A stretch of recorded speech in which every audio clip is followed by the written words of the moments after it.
Hello! Dernier jour sur la lecture interactive et bien sûr tu pourras retrouver toutes ces vidéos sur le compte en réel.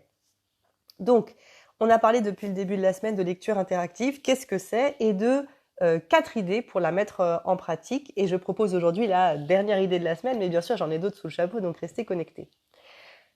On va parler aujourd'hui des émotions. Donc les enfants ont souvent du mal, alors les enfants, les adultes aussi parfois, mais passons. Les enfants ont du mal à citer et exprimer leurs émotions. Surtout, c'est parfois plus facile pour eux quand c'est un personnage externe qui l'exprime plutôt que quand c'est eux-mêmes.